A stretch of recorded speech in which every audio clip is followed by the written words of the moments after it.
Well, hello, everybody. I'm Seth. I'm Fey. And we are here with Eavesdrop in sometime in April of 2020. And in case you wondered, yes, we absolutely coordinated our outfits. Absolutely. Yeah. That happens so often with us. Yeah. And I wanted to coordinate to his headphones as well, just to make sure that we were Wonder Twins today. All right, so there's a book that was written in 1903 by an author named James Allen, and it's called As a Man Thinketh. And that actually goes back to a proverb out of the Bible that says, as a man thinketh, so shall he be, or something to that effect. I'm paraphrasing it. And what we wanted to talk about today and discuss is the law of attraction, which says that what you think about, you manifest in your life. You put the energy out there and you manifest it and bring it into your life. Now, why this is important today, we'll discuss here in a minute. But the bottom line is if you're a real positive thinker, you're probably going to be noticing positivity in your life. But if you see everything with, they call them ANTS, A-N-T-S, automatic negative thoughts, then everything's going to be negative. You're going to always be seeing. And so it feels like the world is shitting on you all the time. So you can either live in a place of gratitude and bring positive things in, or you can live in a place of negativity and manifest that. But to me, it's almost like if you buy a green car, you start noticing every green car out there.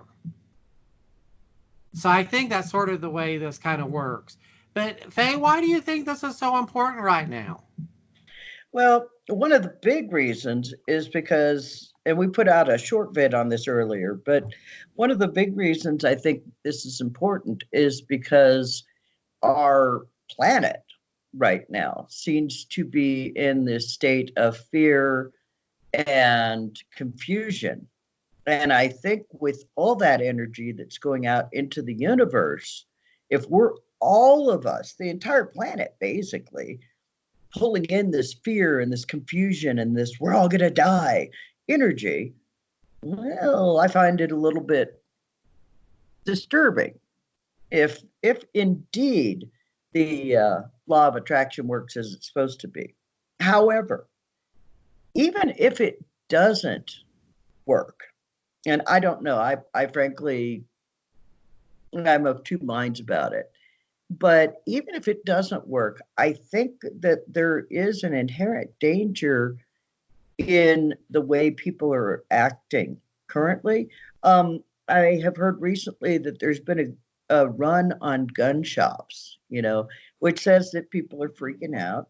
And so it's like the more people are getting into this paranoia and this fear and this hoarding mentality, I feel like the more likely that, Jimmy Joe Jim Bob shows up on your front porch and you're scared of him. And so do you pull out the guns and shoot him? I don't know.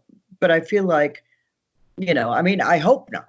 I hope that people aren't going to get that crazy. But, I find it worrisome that this energy is being broadcast in such a large way right now that I think we're kind of heading for some trouble potentially. And here's an upside.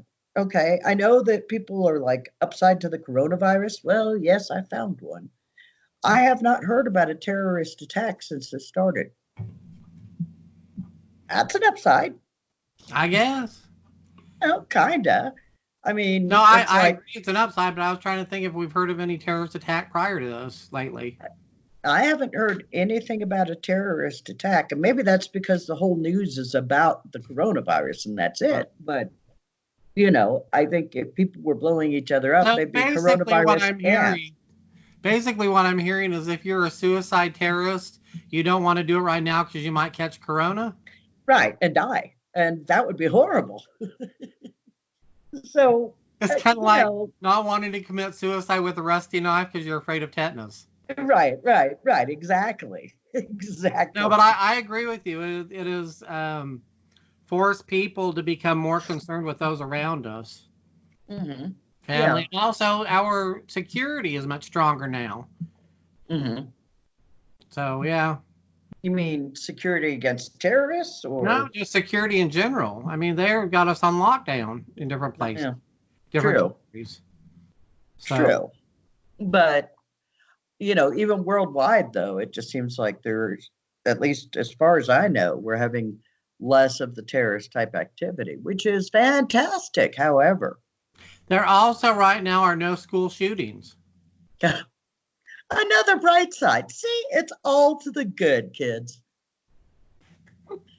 Anyway, I don't know if people are aware exactly of how the law of attraction works. And, um, to me, it's like, I think it's a great idea. I know that it has a lot to do with exact wording in your head, where if say you've got bills piling up and you're like, oh my gosh, I'm going to be in debt. Apparently, the universe takes that and says, oh, so you want to be in debt. And so it makes you in debt. If you're like, I'm not going to be in debt anymore, it's still saying in debt, to the universe. Apparently, you put the in debt thoughts out there, and the universe responds to, oh, okay, so you want to be in debt.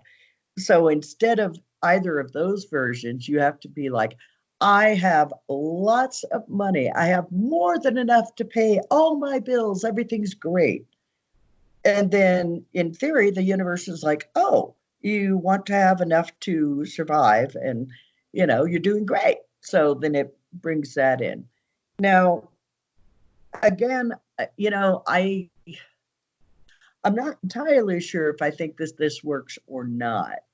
However, going back to what you were saying initially, Seth, is I remember when I was younger that I was always walking around with this idea of when's the other shoe going to drop? It's like, oh, things are really good. And so something bad is going to happen. And yeah, all of a sudden something bad would happen, and I spent a lot of time feeling very, very negative and very, very scared of what the Please universe might silence have. your phones. Silence. Please silence your phones. Silence. Whatever. Let me just do this then. I can't. Okay. Now the irony is going to be when mine goes off because it's on silent. All right. Well, I turned the ringtone off. Okay. All better. We'll see. Anyway, so at some point, somehow, some way, I started concentrating more on positive things. And as I started doing that, I will say that my life improved. Now, whether it's like what you were saying about, oh, I bought a green car and suddenly every green car in the universe is like right there invisible to you, or whether this is an actual energy exchange between the universe and myself, I don't know. Right. But Me I neither. do know, yeah, but I do know that I don't seem to have the amount of trauma. I don't seem to have the amount of drama that I used to have when I was concentrating on the very negative. So there is a part of me that does feel like I was pulling that towards me. And I think, you put yourself into an emotional state that's right. If you're walking around feeling like, oh, I'm traumatized, I'm this victim, even just on a people level, an abuser can sense somebody with that victim mentality and will have a tendency of being drawn to them. They can tell by your body language, by your behavior, by your, the way you hold yourself, by your responses to things. And so typically abusers are going to be drawn to a person who puts out a victim vibe. And I even remember testing this when I was younger. I had a very long walk down a street here in town that was known for hookers and prostitutes and drug dealers and everything else. It was the worst street in the city. And I had about an hour and a half, 2-hour walk from my work down to my place of living at the time. And I can remember trying different postures and different ways of walking. Like I would walk some days, like I would curl up on myself and keep my head down and walk. And there were other days where I would be like, I'm gonna get them, And I did notice really distinctly that the amount of cars that would circle that block and follow me would change dramatically, depending on just the affect that I was putting out there. So again, I know that it works on a person-to-person kind of level, because when I would be all curled up on myself, I would just get car after car after car after car that would stop and try to pick me up and try to, it was insane. But when I had that, no, I ain't taking none of your stuff, then it was like I would not get people bugging, So I have seen it work in small ways. So let me refresh your memory on this. Okie dokie. Right after I first met you, and this was back in the late 80s. Yeah. Dating me. I am not. No, we never dated. Old. It was only a brief summer or two ago. Yes. Wow, dementia's had its way with you. Anyway, so back in the late 80s when I first met you, and I was very much poverty conscious. I was scared to death all the time. I was stressed all the time about my finances. And I'd gotten into a place where I needed furniture. And you told me, sitting in a restaurant one night, well, I manifest furniture. You said, I don't know how I do it, but I'll be walking along and I'll see almost a brand new couch. Mm-hmm. I mean, you were manifesting furniture back then, and you absolutely believed you did. Yeah. And I believed you did, Did I give you any furniture? That part of the story I don't remember, quite honestly. You may or may not have. But I do know that I ended up with furniture somehow. We manifested it. Yeah. And I'm certain I didn't pay for it, so I don't know. I didn't steal it. So somehow or another it manifested in my life. But I had a very good friend who was also like a spiritual guru to me. Her name was Jackie Littlejohn. And when I first started doing readings professionally, when I quit all my other jobs and I was supporting myself doing readings, it was extremely stressful because I had to make so many readings a month or a week to pay my bills. And I didn't have a lot of bills, but it was very, very stressful. And so she was always with me working on this prosperity and law of attraction and Catherine Ponder books and all these different things. And she made a money wash. And I mean, we lit candles and we said prayers and there was all kinds of stuff. She brought stuff out of the Bible and she brought stuff out of other paths. And we worked on this and I just could not shake the fear, the financial insecurity that I had. It just was always there. And so at one point in time, I had some bills, probably my rent, which at the time was probably like $350 a month or something. And I was freaking out about it. And so she says, how much do you need? And I told her. And she says, well, we'll just see you getting that. And I said, okay, universe, I need $350. She said, no. You don't put a price tag on it. What you do is it's an energy exchange. that it may not come in cash. It may come in trade out. You don't tell the universe how to go about providing for your needs. Mm-hmm. And it was a very powerful lesson because obviously, I mean, I'm sitting here today, my bills all got paid. But I continue not to trust the thing. But I would have strange things. My landlords would let me trade out a reading for part of my rent. Or someone else would have me do something and I would make extra money. Or I would receive a gift that I could turn around and sell. A piece of furniture, or a piece of jewelry or something I could turn around and sell. And so there was always this thing that was going on when I stopped trying to basically box myself in. And we had a discussion last night about the misuse of the law of attraction. Do you want to tell them about that, or should I go ahead? Or well, my theory was, they talked about using the law of attraction in attaining a relationship. And so my question to Seth was, so say hypothetically that I'm just like, oh my God, Johnny Depp, that's what I want.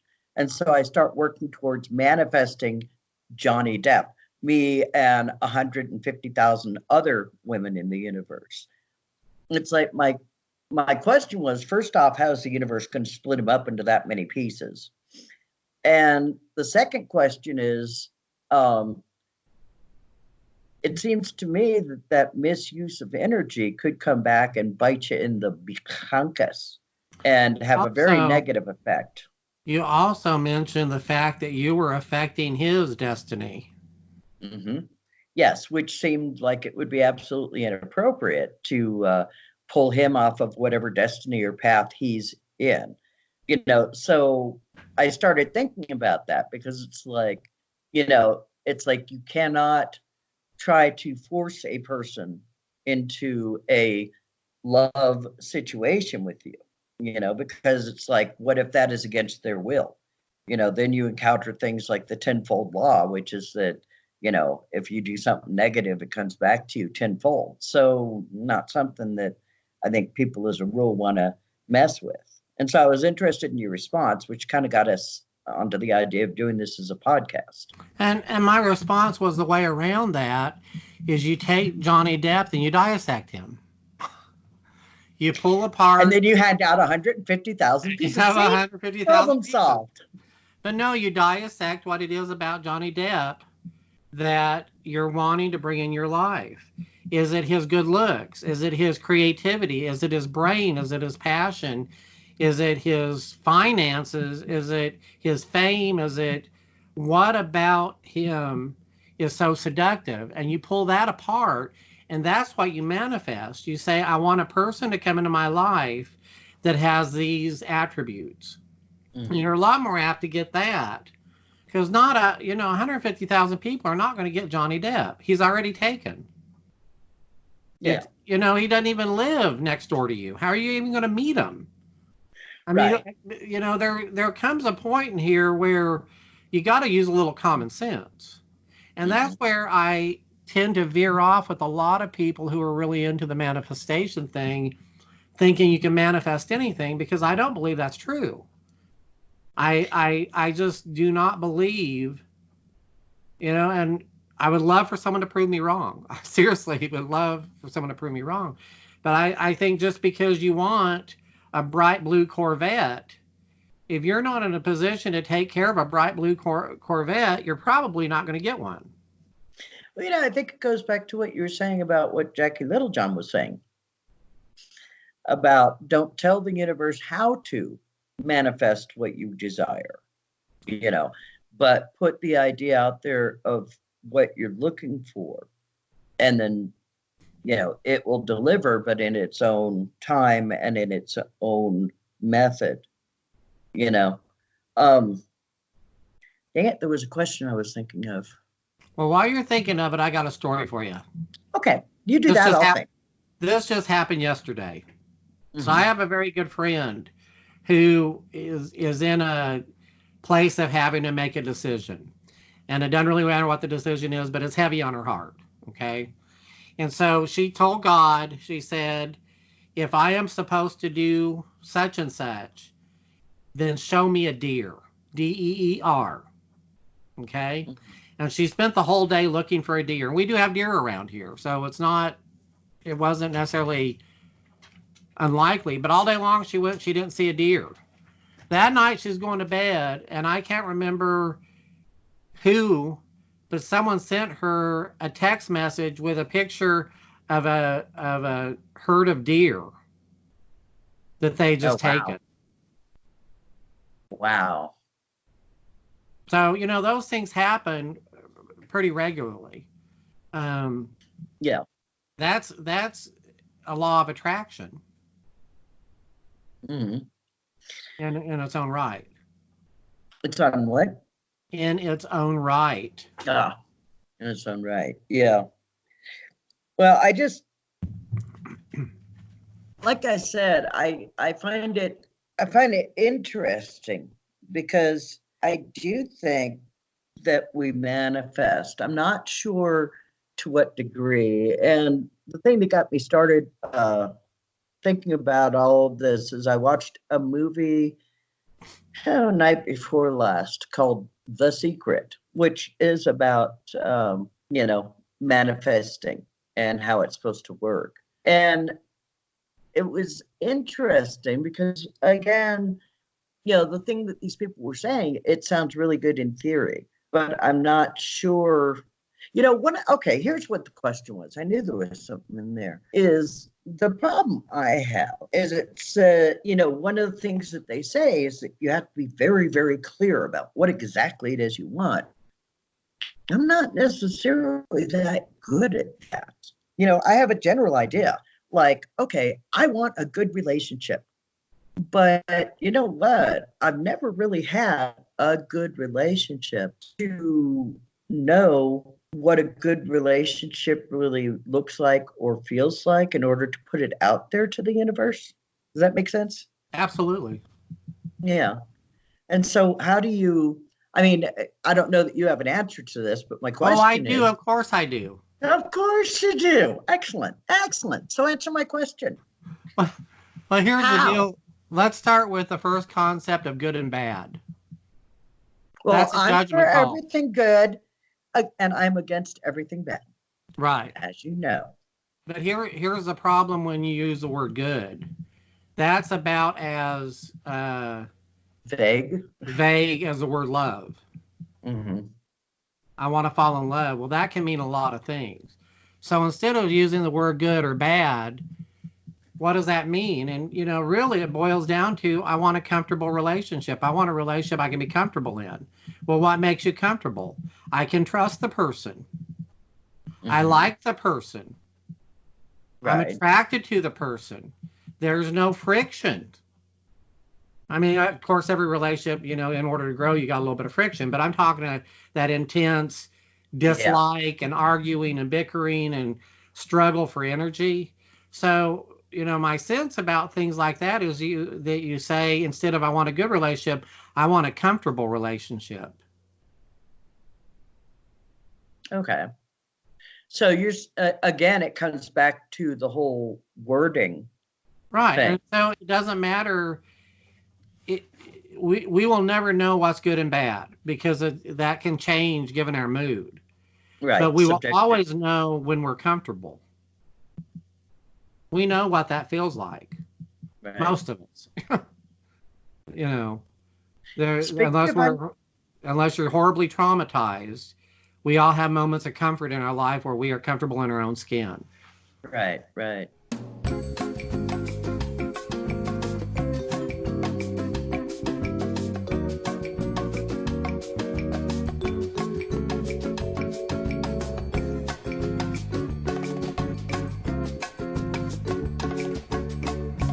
How do you know if you're using a word that's vague, like love or good, or you know what I mean?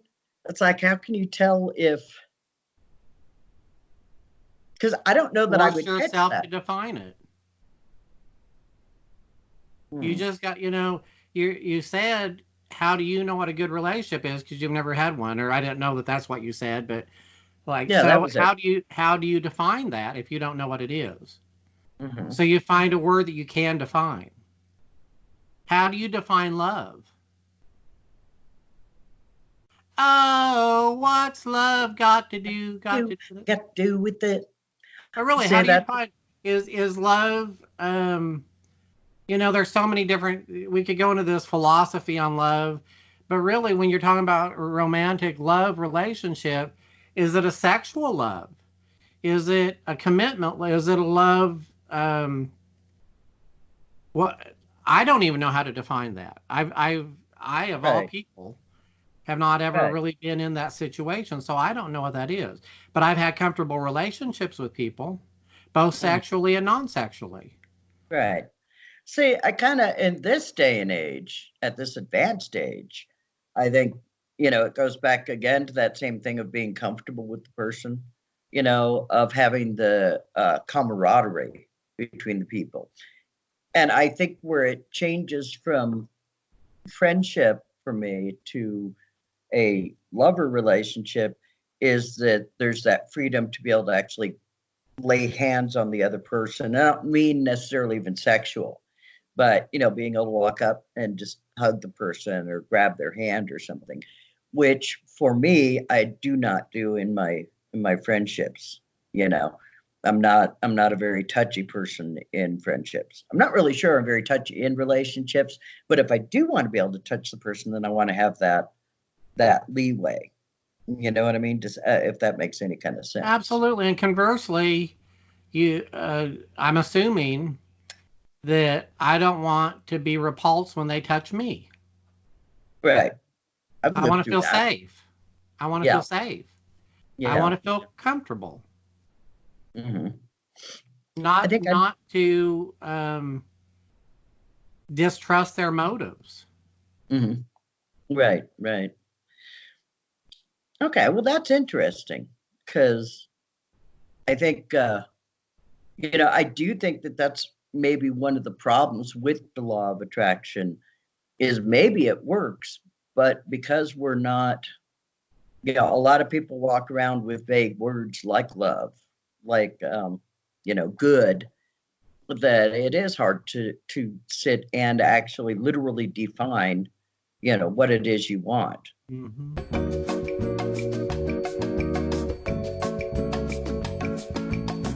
Let's move this away from romantic Hmm. relationships and let's talk about finance for a minute. Because Good enough. right now, a lot of people are much more concerned about Right. their financial outlook than they are their love life.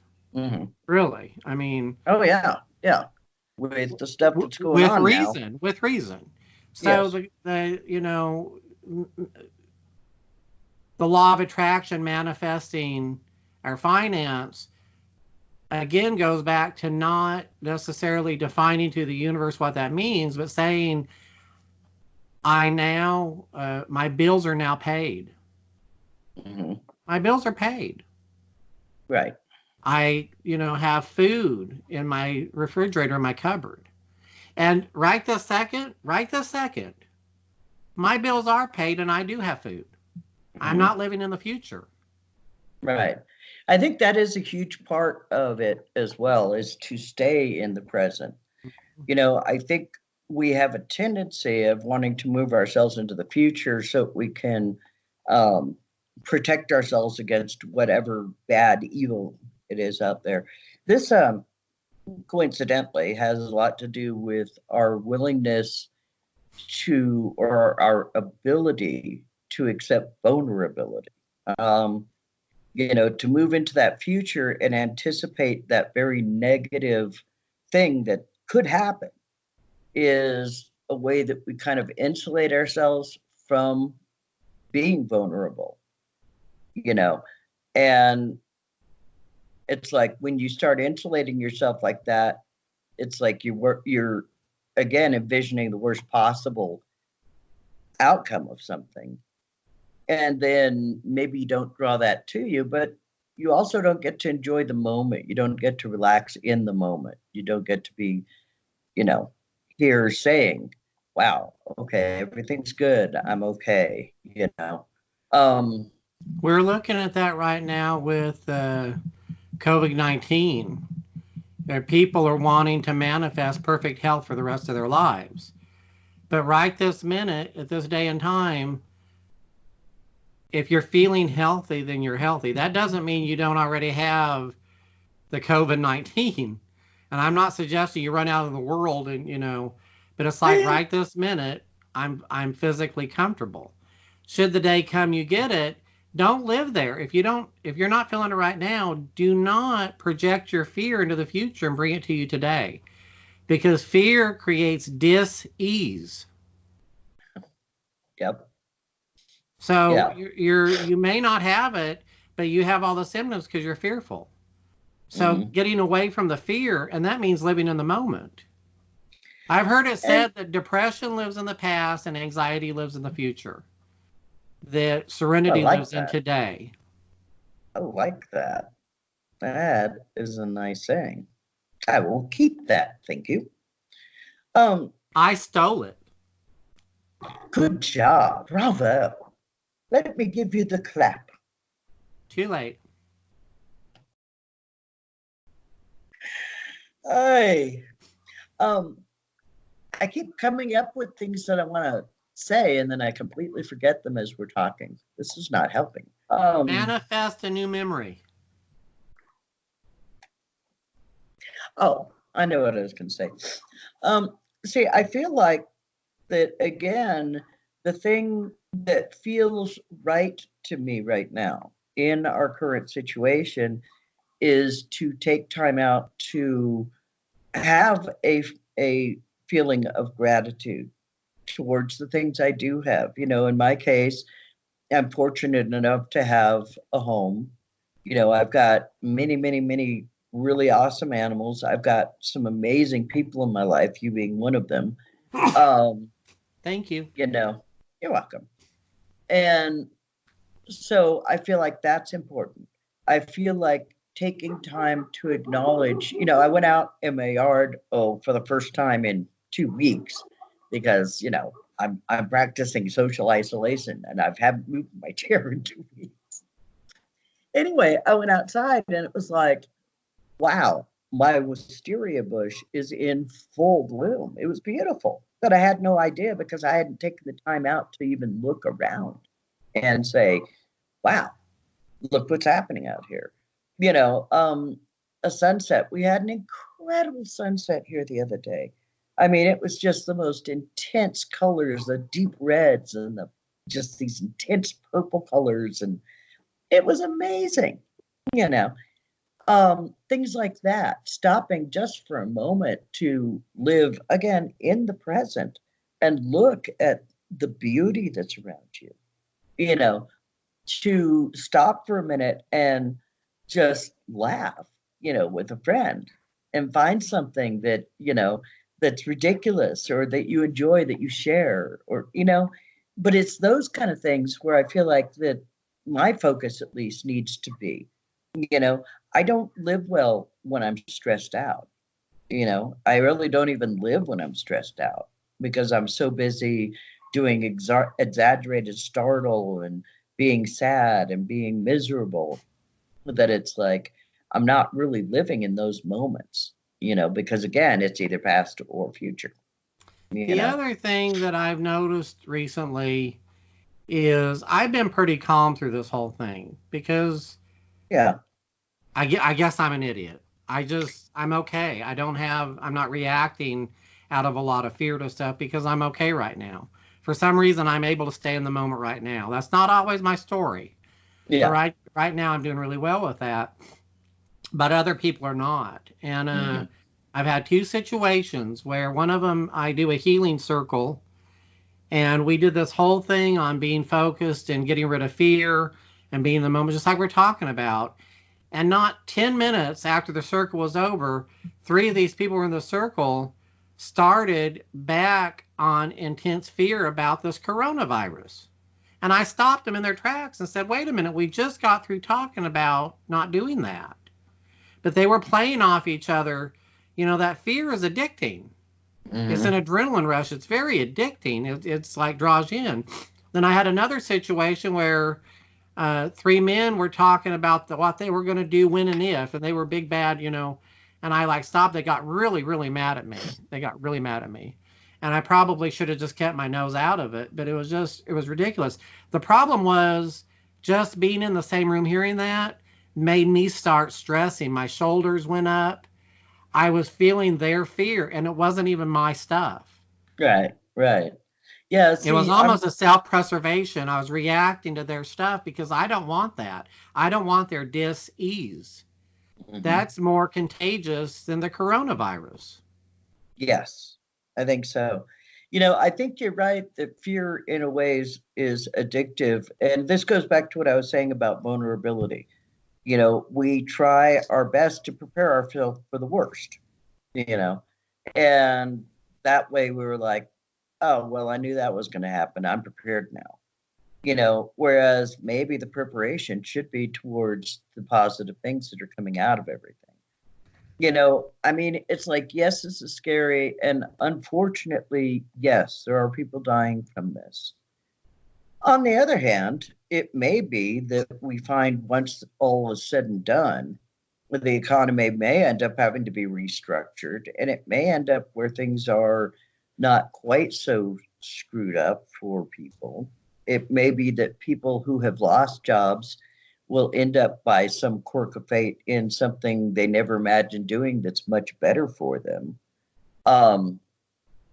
It's like we don't know what is going to happen. That's the key, is we don't know. So the best plan is to stay out of it.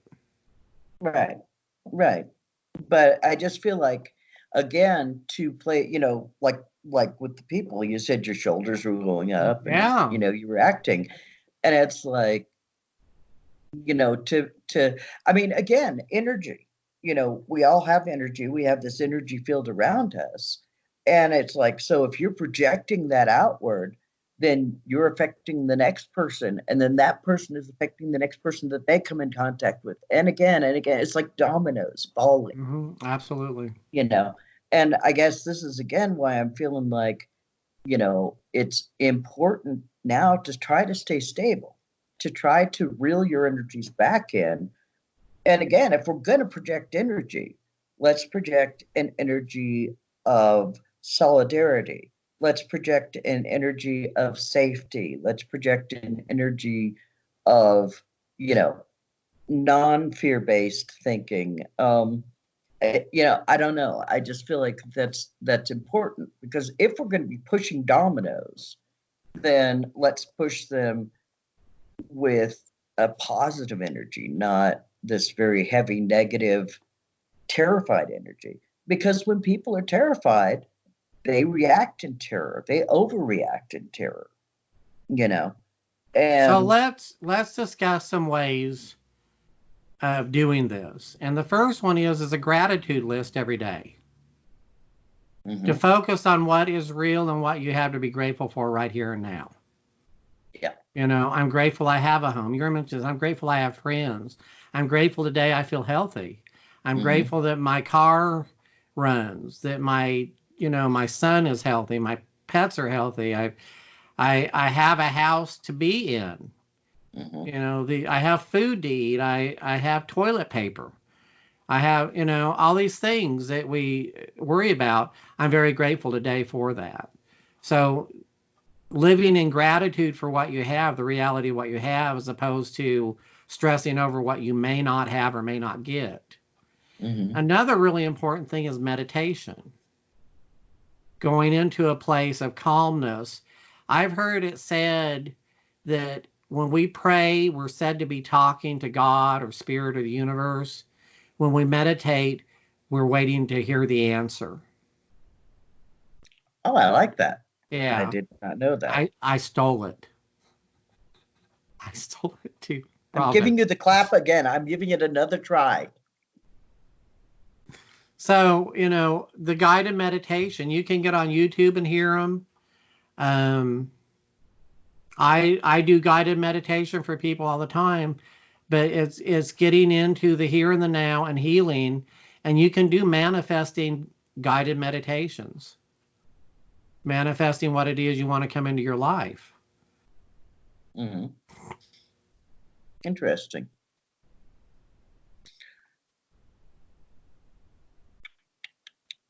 Well, that's all we've got for you today, folks. Have a day.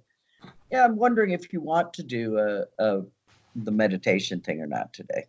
I'd be happy to. It'll be a relatively short one. But I will be glad to at least show you the basics of the meditation if you would like to do that. I always have questions about meditation. This is not one of the areas that I excel in.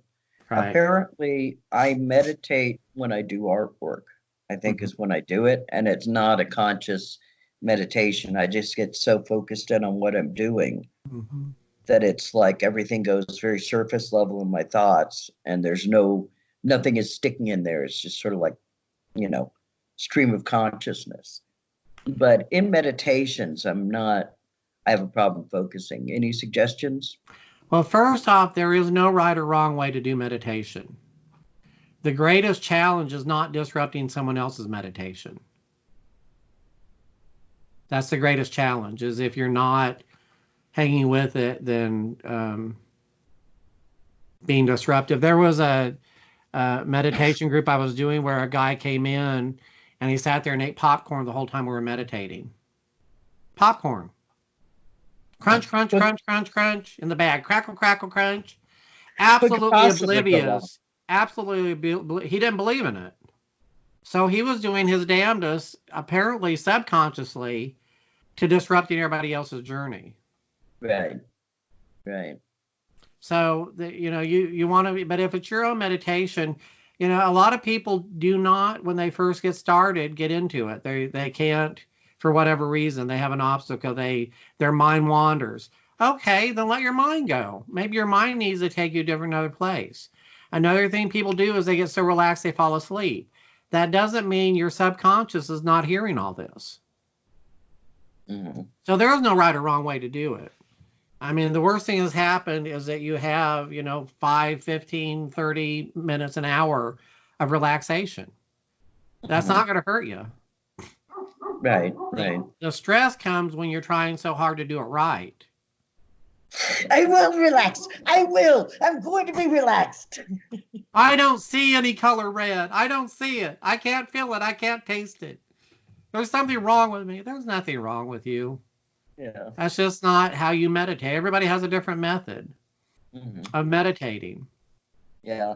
Mine, like I said, I think when I start doing stone carving, because it's such a slow, meticulous process that it just takes me right out of my brain and puts me into that certain mode where it's like I'm not action oriented, I'm not thought oriented, I'm just oriented, and that's very, very cool. And I can really easily get into a meditative state in a guided meditation. I'm there. I think it was those years of doing the channeling where I had to relax and let something else work through me. I'm going to ask a really weird question then. Then I will give you a really weird answer. I have no doubt about that. So, I mean, when somebody is leading you down a path and then you're walking down a hill and you're going into a cave or whatever, is your mind actually like producing all of that? You're actually visually seeing it? Yes. I'm experiencing it. I can even, a lot of times when they do meditations, it's out in nature, I can smell it. Wow. It's that real to me. I can hear the babbling brook, the birds. I can smell the fresh earth. I can smell the trees. I can smell the flowers. I get that much in it. It's very real to me. Wow. See, and I never get anywhere with that because I hear the words being said. I told you I was trying to do a meditation, while I was getting ready to go to sleep, because I figured, great, if I go to sleep, that's fantastic. If I meditate, that's fantastic. But every time the guy would start talking, I'd be like, oh my God, you're interrupting my meditation. And that might be the key for you, is that you may not need guided meditation. You may meditate just fine on your own. Yeah. Yeah. Guided meditation may be very disruptive to you. I think it is, because I think I tend to cue into what people are saying or something. You know, it's like I'm so busy listening to the person that it's like my mind doesn't go anywhere. Well, when I guide a meditation, I try to remember to give people time, give people silence in the meditation to do their own work. Mm-hmm. Whereas a lot of meditation guiders or guides or whatever don't do that. They just talk and talk and talk and talk and talk, and that's fine, you know. But I try to stop and let them do I put them in a situation, and then I just shut up. But again, this is going to be a rather short meditation. Mm-hmm. So what I want you to do is put your feet flat on the ground, sit back, uncross your arms. Flat on the ground? Yep. Just give it a try. You don't cross your arms. We're going to be open. And take a deep breath in. And just blow it out. And as you do that, just like sort of settle into the breath. Like, you know how your chest collapses in when you breathe out? Just settle into that. Just let that happen. You know, just, okay. It's just a very physical thing. And as you're doing that, let your shoulders relax. Yeah, just let the shoulders and the neck. Let those parts of your body, because that's where we store a lot of tension. So you're breathing in, and with each breath, you're just letting your shoulders get a little more relaxed in your neck. And maybe you need to roll your neck a little bit or whatever you need to do. But get rid of the tension there. And I like to work with light. So we're just going to imagine that as you're breathing in pure white light. And as you're exhaling negativity and stress and tension and fear. So it's probably going to be more of a gray color that you're exhaling. And it fills up your lungs. And what's really nice about that is you breathe in energy, it goes from the lungs to the heart. And the heart then is able to transfer it to every cell, every capillary, every piece of your being. So you got this pure white light transferring throughout your body, and everywhere it touches, your body's healing. And you might get a sense of calmness or maybe a little energy, or who knows how it's going to affect you, but it's going through, it's pulsating through your veins. And we're going to want to send it up into your head and let your jaw relax and your cheeks and your eyes. You're just going to feel that energy in there. And it's going to crawl across the top of your head and maybe give you some tingles. And that's going to go down the back of your head to your neck, into your shoulders, and it's going to come down your arms. And we want to go all the way down the arms, past the elbows and wrists to the fingers. And you're going to have white light coming out of your fingers, stimulating, rejuvenating all the cells of your hands. And your hands relax. And your breathing becomes easier and your stomach rests. And it moves down your shoulder blade. You just can kind of feel your shoulder blades letting go of their tension. And it moves down to the hips.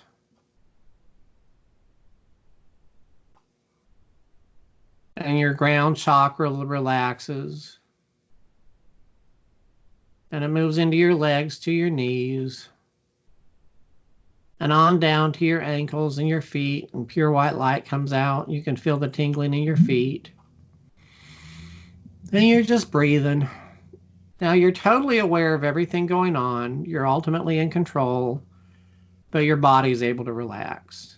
but your mind's very clear. And in this moment, you're very safe. There's nowhere you need to be. There's no right or wrong.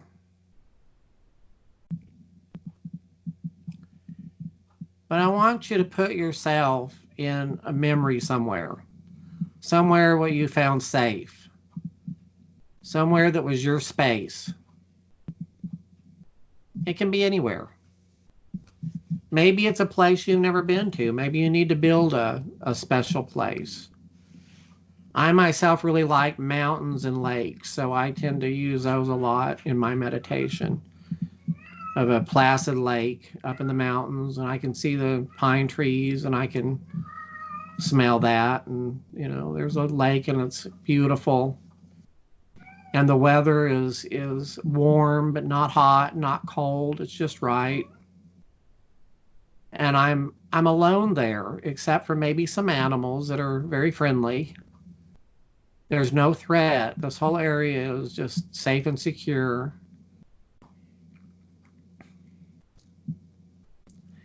And then we want to start manifesting things. So pick something that you want to manifest. It's up to you, whatever that is. And I want you to grab something like a rock or a pine cone, or I don't know, something that you can, a crystal maybe. I don't know, maybe even I don't know, whatever it is that works for you. And I want you just to focus into this object, your desire. Now be relatively general with this. Be, like we talked about earlier, manifest the feeling, the contentment, the safety and the security of whatever it is you're looking for. And put all that energy into the rock or into the object.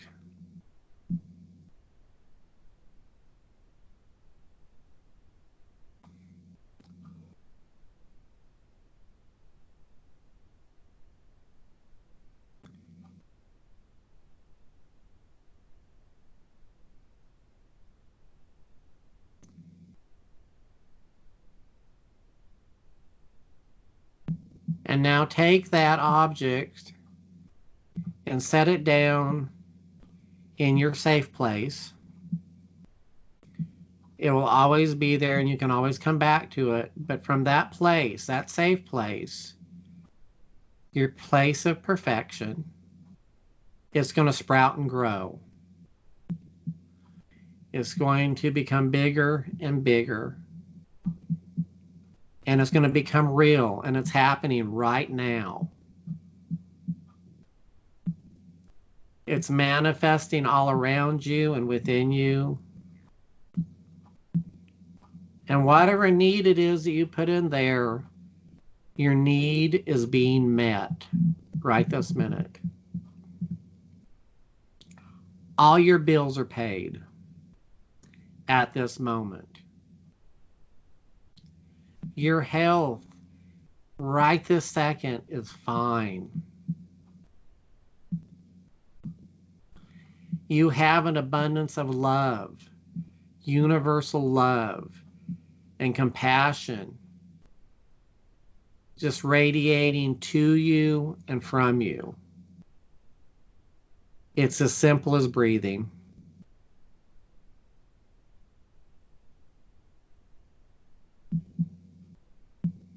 And you may see some colors with this or get some feelings. Tuck those memories away. You'll need them later.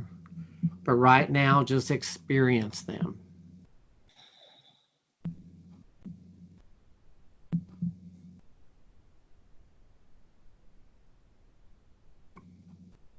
That which is within you is greater than anything outside of you. You're comfortable, you're secure, all your needs are met. You're now open to receiving goodness and pure light.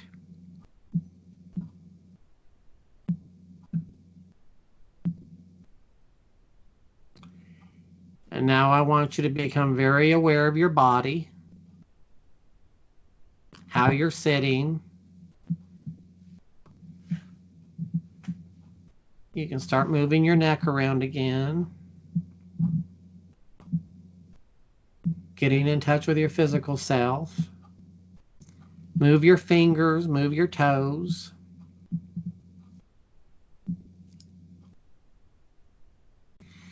And just breathe, and when you're ready, you can open your eyes.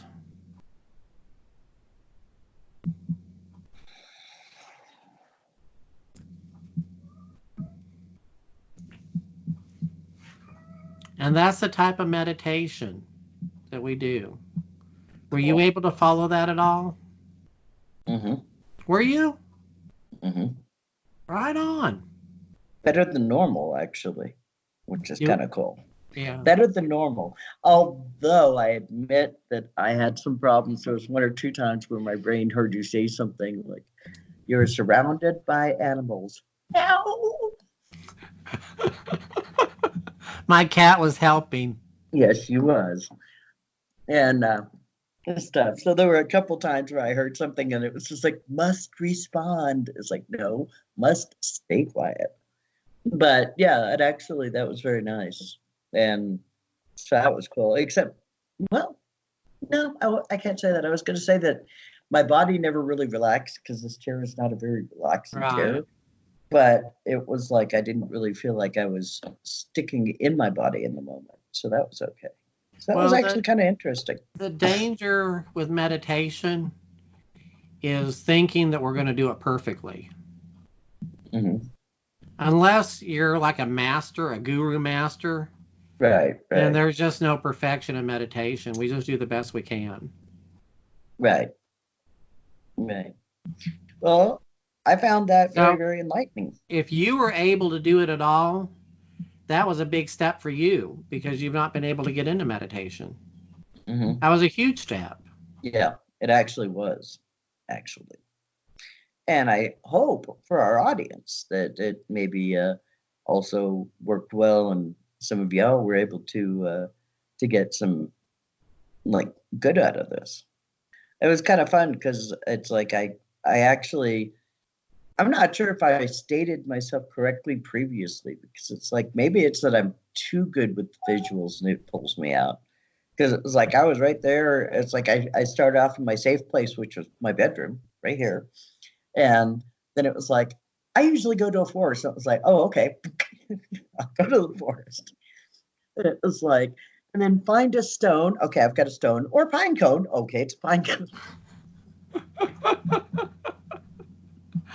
So maybe that it's not that I'm not good at the visuals, but I'm too good at the visuals. And so it's like as you're changing things, I'm like, okay. So out of curiosity, when you picked up the pine cone, could you feel it?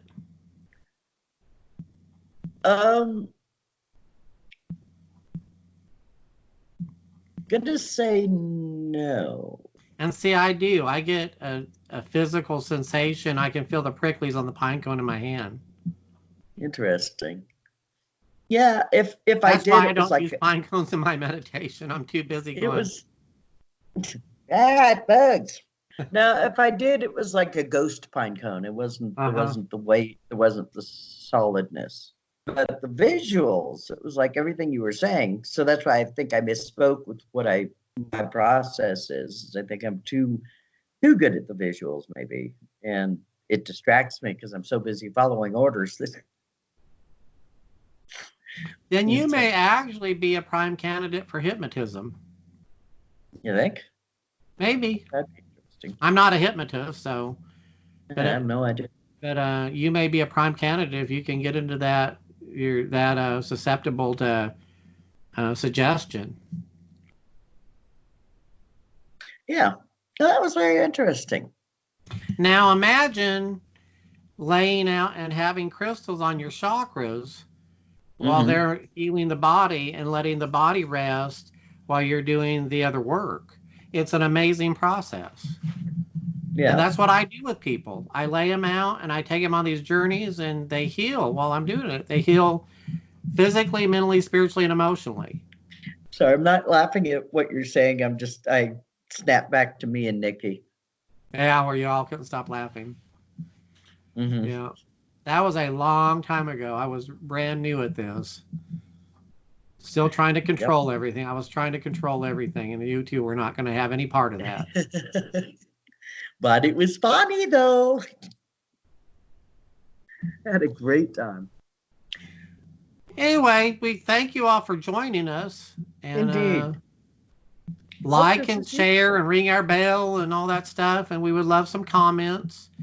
If you have any suggestions on stuff that you may want us to explore and discuss, we'd be more than happy to hear it. I mean, obviously, I'm the favorite, so you don't even have to talk about that.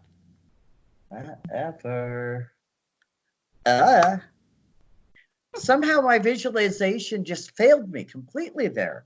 I don't know what that's about. Typical Sagittarius. Whatever. So vindictive. Anyway, folks, again, thank you. We sincerely hope that this helps you. We sincerely hope that this brings you some peace. And we sincerely hope that you will start practicing a gratitude list or a beauty list or something to take yourself out of the fear and move yourself into a gentler, kinder space in your head. So be blessed, and we will see you next time. Thank you so much. Ciao. Bye-bye.